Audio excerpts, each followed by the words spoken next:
a magnet for private sector investments in his state. It is a state which has a reputation for delivering results. It is said to be very business friendly.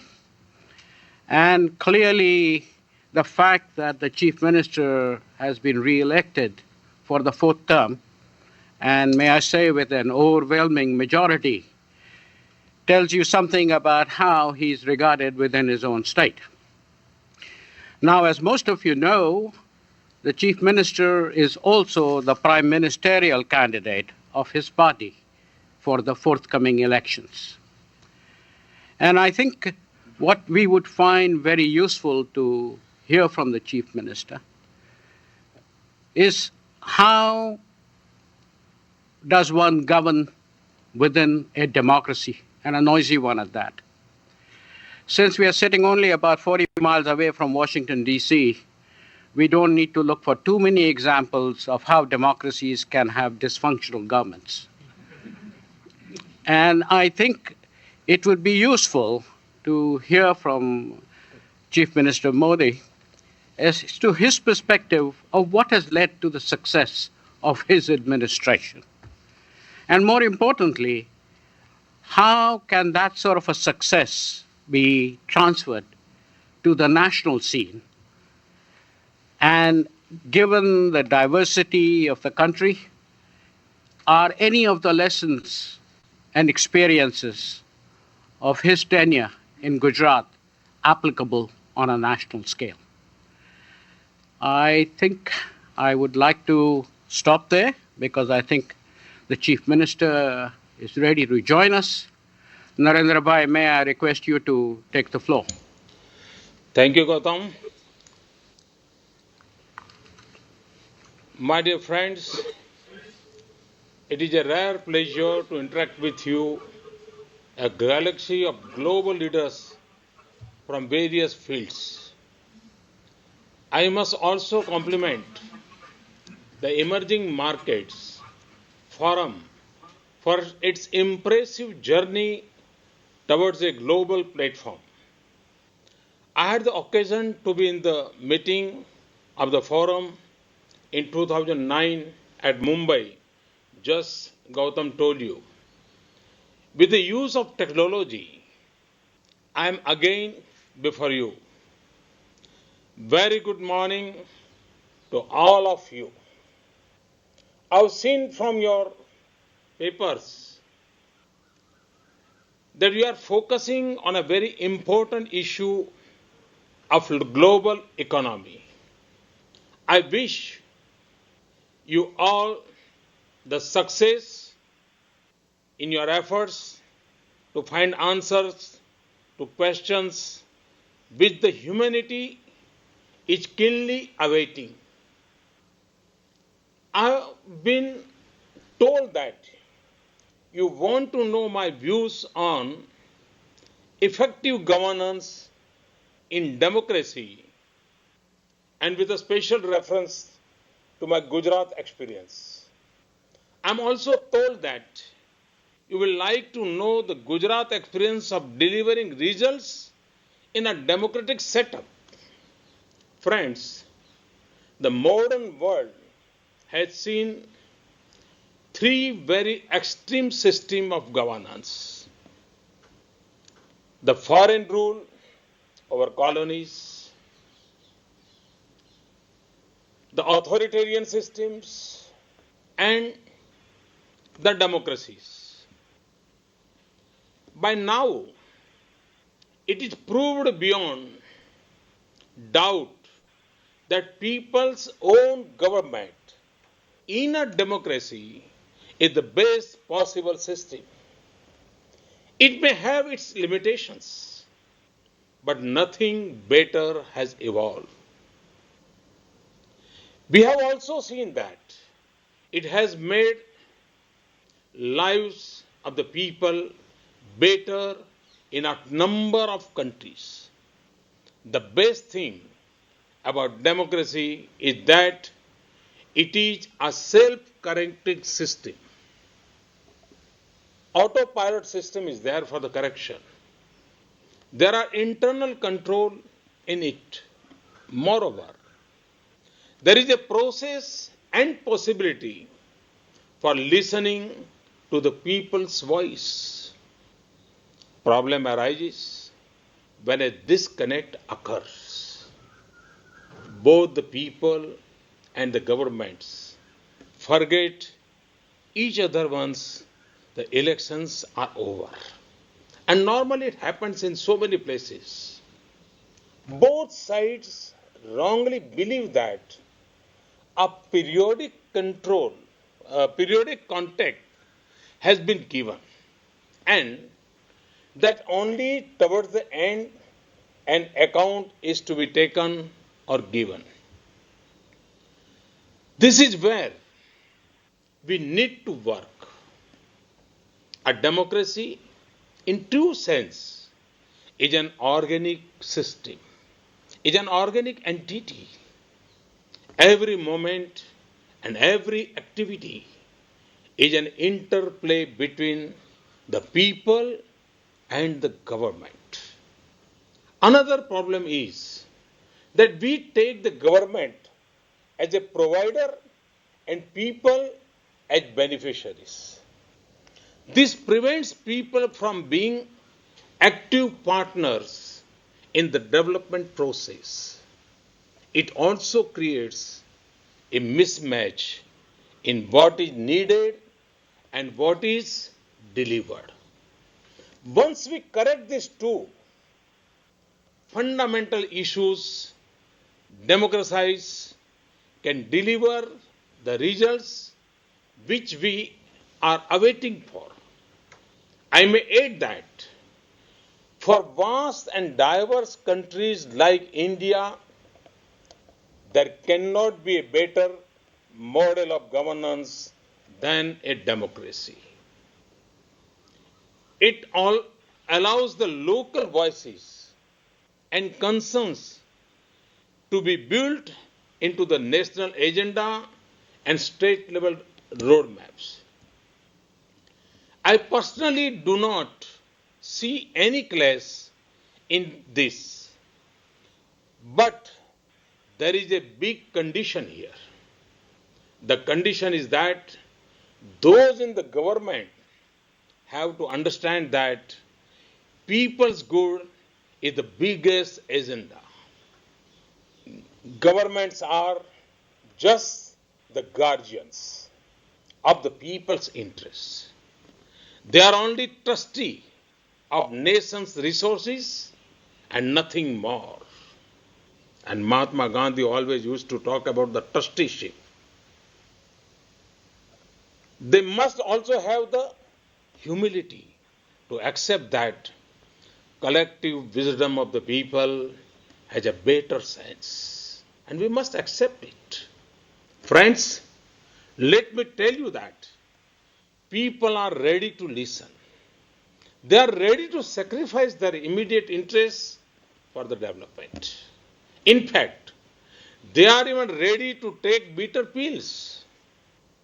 The only assurance, and here I would like to trace, the only assurance they want is that what is being done is for a greater good.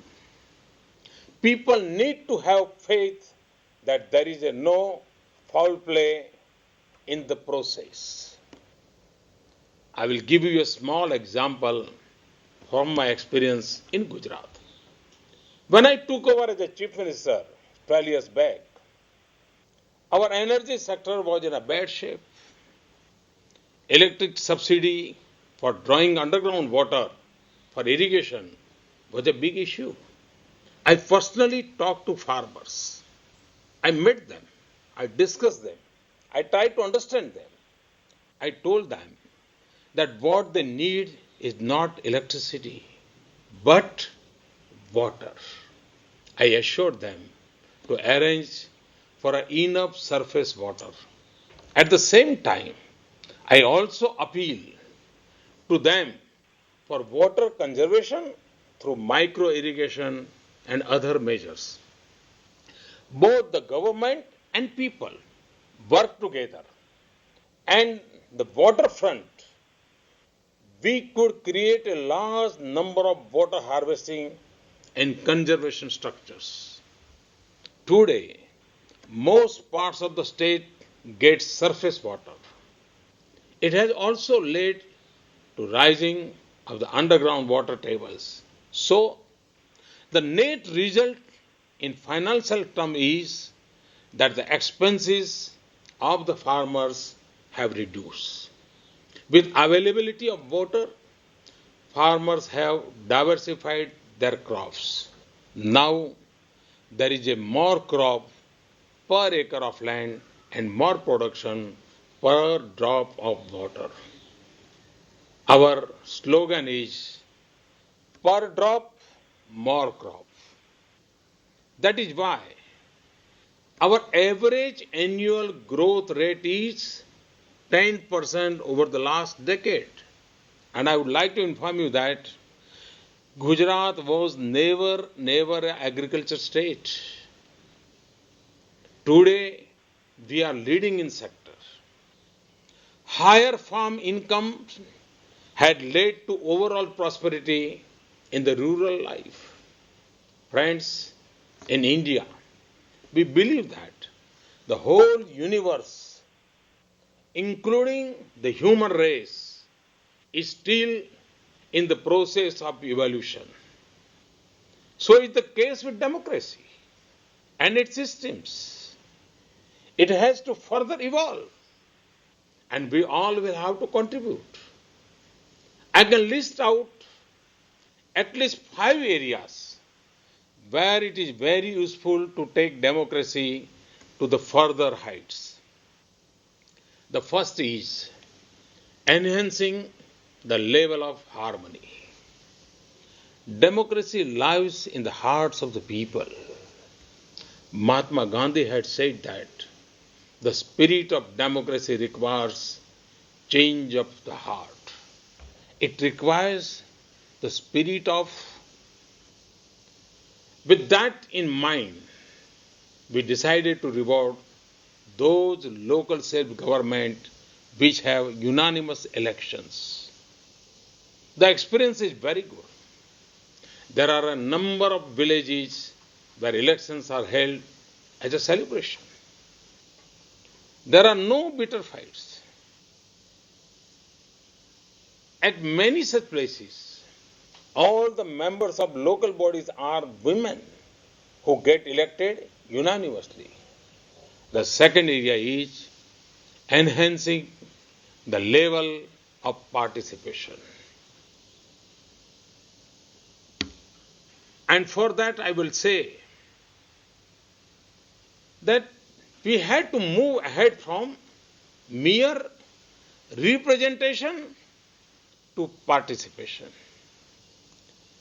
Today, when we are talking about the democracy, mainly we are focusing on the representative democracy.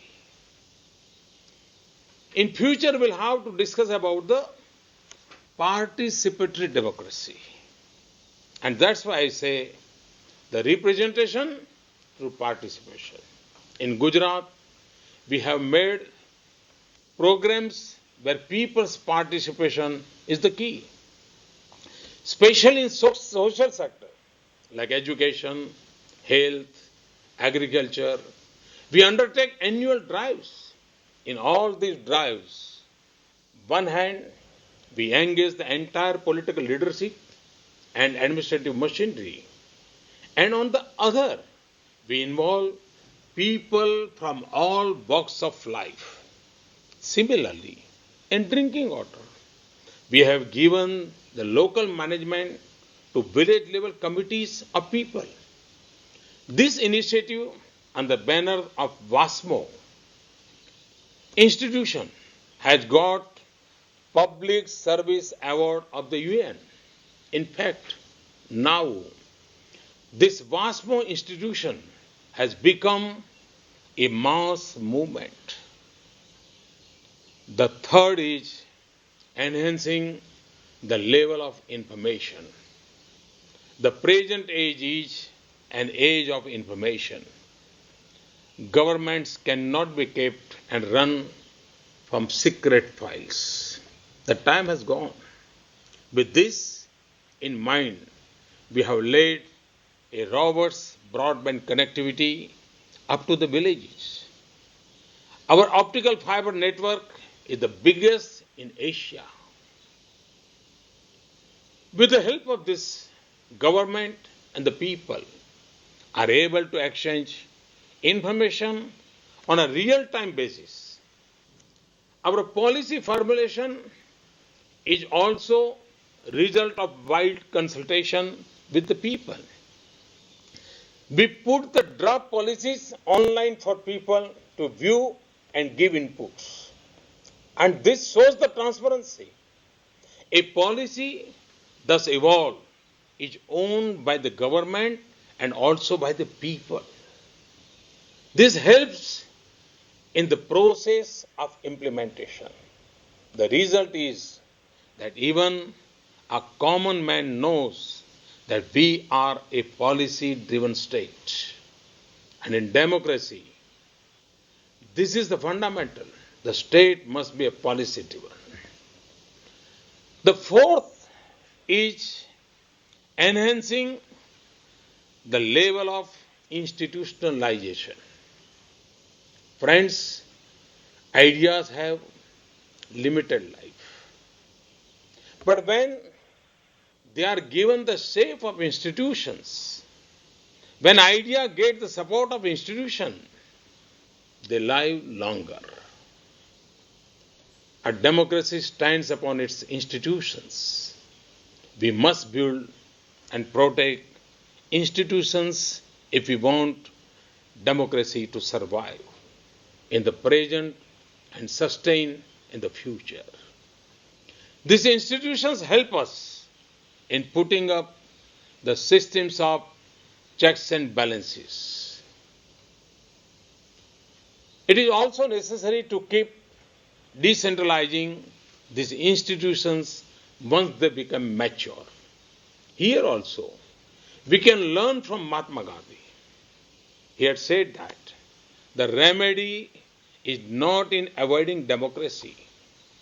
The remedy is in reducing the possibility of misuse to minimum. The fifth and the most important evolution is enhancing our own capacity to listen. In a democracy, listening and redressing people's grievance is the master key. Since last 10 years, we have been running an ICT-based program called Swagat. It has also won the Public Service Award of the United Nations. I can give you other examples of many such areas. A number of our innovations have won national and international awards. But in short, I would like to emphasize that we should always find ways for deepening of the democratic process. The citation of the UN Public Service Award that my government received from Swagat hints at the elements of the deepening process. These are transparency, accountability, and responsiveness. I'm sure that country like us, when we get this type of award from the United Nations, it can be an inspiration for so many other small countries and so many states in India. Friends, after consolidating democracy, one has to move further to make it deliver for the people. Gujarat was basically known as a trading society. Since centuries, Gujarat was basically a trading society. In the last 10 years, we have tried to make it a knowledge-driven and technology-based society. It is only through innovation and application of technology that we can cross the thin barriers of mediocrity and middle income trap.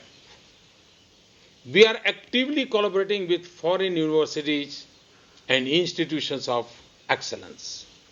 We have created a platform known as a I Create to encourage innovations. We have set up a specialized university in several areas, including forensic science. And when I'm talking about the forensic science, I'm happy to say that we are only a state where in the world where we have a forensic science university. There are subjects in the university, but exclusively dedicated forensic science university nowhere in the world. The Gujarat has started this forensic science university because we know the future challenges. We know about the cyber crimes. We know how technology is working in the criminal world. And that's why this Forensic Science University is our new university, our petroleum university, our law education, our teachers' education. The number of seats in the technical and management institution has gone up 5 times in the last 8 years. It is seen around the world that manufacturing strength has come with mega economic zones and logistic facilities. Taking advantage of our 1600-kilometer long coastline, we are setting up a number of big investment regions and port cities. They will be smart cities driven by technology, efficient infrastructure, and best policy practices. Moving even beyond e-governance and m-governance, we are now using satellite-based systems. We are using it in a wide range of areas like grassroots level planning, distance education, telemedicine, so many. Friends, democracy being a participatory system, there will always be a competition between the urgent and important. Unfortunately, the leaders of today are engaged only in managing and reacting to urgencies. Such matters arise on a day-to-day basis. A lot of energy and time goes into this. The worst part is that the real and long-term issues remain sidetracked. The people who need genuine attention and intervention remain on margin. In such times, the maturity of democratic institution is very important.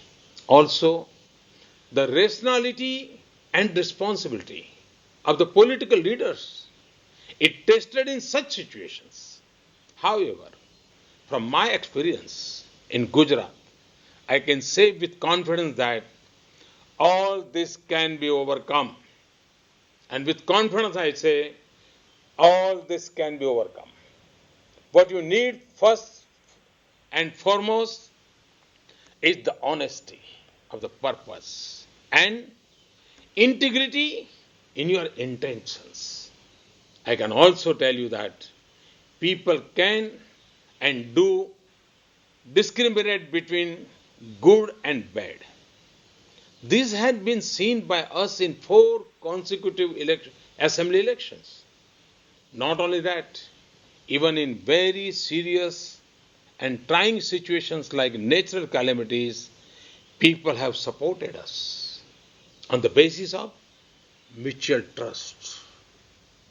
We have sailed through these phases and emerged stronger and stronger every time. Let me now refer to the issues of the countries in the emerging markets. I believe that it is a mistake to consider these countries merely as markets. And I wish that this forum must think about it. Are they simply markets? Is it not necessary we change our terminology? I suggest we should rather call them emerging growth centers. They can be converted as growth centers of the world with right harnessing of the natural and human resources. What they need is the belief that they can move faster, can create bigger, and can perform better. They will have to believe in the magic of three things: skill, speed, and scale. When I say skill, it means preparing the people. When I say speed, means a strong focus on faster growth. And when I say scale, I mean thinking big. With focus on these three key drivers, they will also have to put in place a framework for innovation and technology adoption. This evolution is also necessary from the point of view of sustainability of the global economy. If a large number of countries are just markets, how long they will have the buying capacity? We'll have to find out the answer. A bankrupt person cannot buy. And that's why we'll have to increase their buying capacity. They must also produce and sell. Only then their people will be happy and will generate demand. Friends, today the world is becoming smaller and smaller. It is an age of communication. However, among the factors of production, moving the natural persons is most difficult. And we'll have to accept this reality. So the companies and investors are looking for locations where there is a cost-effective, efficient, and disciplined manpower. Emerging countries are generally blessed with good human resources, but they have to invest in it. Their human resources has to be made productive. They have to be empowered with skills, tools, infrastructures, and services. If this happens, the global production cycles will surely move towards the emerging market countries. I must also that there is no alternative to good governance. Good governance is the key solution of the so many problems. This is the most awaited and also the most complex issue. We have to learn every day and from everyone to make it better and better. Good governance starts from good intentions. It survives on lasting institutions and reaches across national boundary and even beyond. Quality of life, business environment, and economic growth, they all finally depend upon effective governance. Lack of good governance is like the problem of diabetes. It provides home to many other ills affecting all organs of the body. I keep saying that good governance is always easy and effective governance. And in the 21st century, the world is particularly looking towards it. At the end, I would like to say that we should not have any doubts about democracy. It has got a strong foundation. At the same time, it has a flexible structure. Let us build systems upon those foundations. Let us design useful practices and processes in its flexible framework. The emerging market countries stand to benefit the most from such re-engineering. What they additionally need to do is to prepare their people. This is needed to take advantage of the opportunities which are sure to emerge. Once again, I wish you all the best. Thanks a lot. Friends, some of the specific questions were sent to me. I've already covered, I've tried my level best to cover most of those points in my speech. However, I would like to respond to these issues which were not covered. The first question related to effectiveness in democracy without adopting the lowest common denominator. It's a very good question, and of course, naturally, this question normally it arises. I have already said enough on effectiveness. Moreover, don't forget that most of the high performing countries of the world are democracies. Take USA, Japan, or European countries. They are the example that you do not need to be limited to by democracy. All of them have passed through feudal and purely agrarian society. They have also passed through authoritarian regimes. However, the sign of today has come only during that democracy. In India also, now development has become an agenda. People are not ready to be fooled by anymore. And I say it's a good sign. Because there is an urge from the people. They want development. This is the beginning of breaking up those limitations. The second question is about short-term pressure and longer-term goals and the vested interest groups. It's a very, the people, those who are in the position, they understand how in the democratic system, we have to face the pressure. Of course, this is the reality. But even though, you see, as I said earlier, what matter is your own intention. They will affect by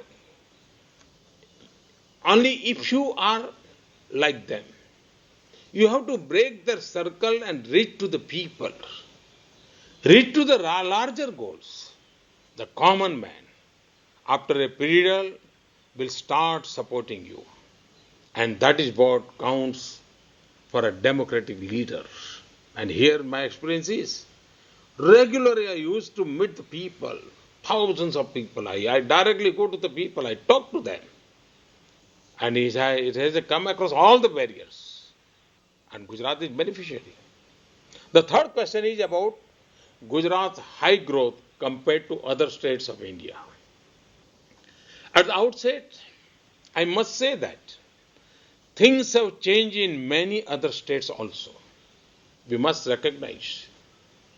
In Gujarat, right from the day one, we adopted an integrated strategy. This is based on 5 key sectors. I used to say Panchamrit, 5 nectars. It includes water, energy, education, human resources, and security. We have always believed in the mantra of Gujarat's growth for India's growth. We have crossed our limitations in various sectors. We do not have, you'll be surprised to know, we don't have diamond mines. But 80% diamonds are processed here in Gujarat. Similarly, we don't have iron ore. But it's the case with steel. Now we are becoming a global auto hub. I must say that the people of Gujarat are enterprising, and the real credit goes to the people of Gujarat. The another question related to rising of the income levels and living standard of rural population and farmers, and also generation of jobs. I must say that addition to the water sector, which I have already spoken in my speech, our Jyotigram Yojana was a turning point. With availability of 24 by 7, 365 days, three-phase uninterrupted power, the rural life, rural business, and industry also got energized. About the jobs, it is very satisfying for us that Gujarat is the biggest creator of jobs in the country. We have allowed a very healthy business environment. That is why there is a lot of investment and lot of job creation. There is one another question is, how have you managed to motivate the civil servants to implement your policies? First of all,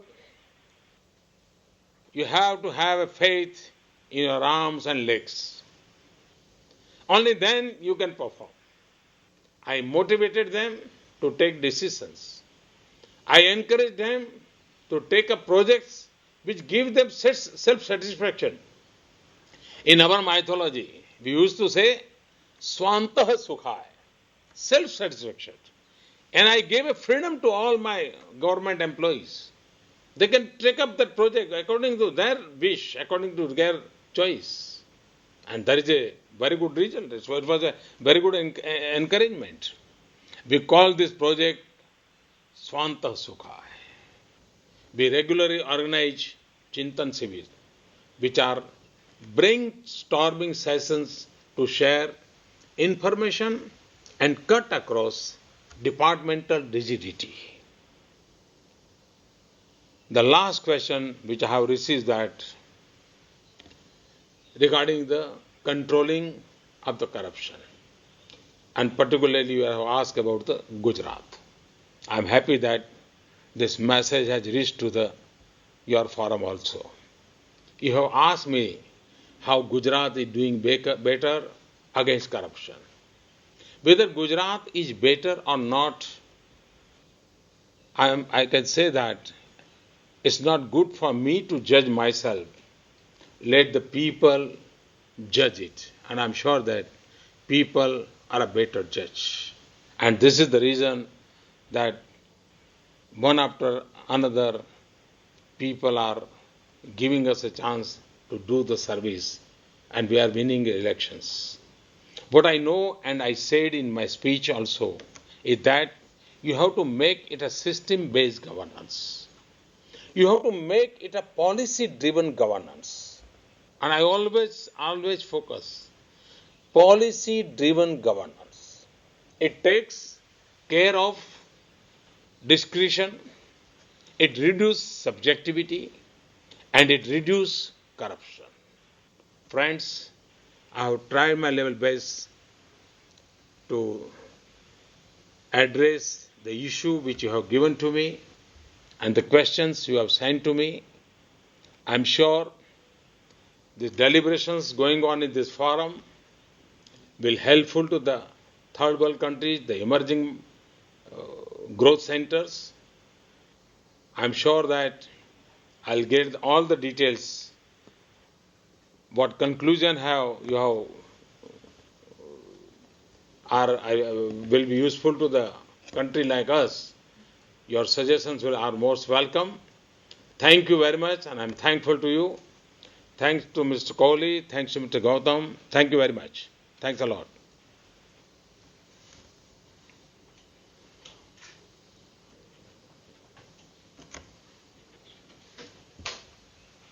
An inspiring address, and I suspect it is modesty which prohibits you from talking about individual and personal leadership, which makes a lot of these things possible. And I presume that it's something that we would have loved to exchange further thoughts with you. I hope, sir, the next time around the forum will have the opportunity to have you join us personally instead of by video conference.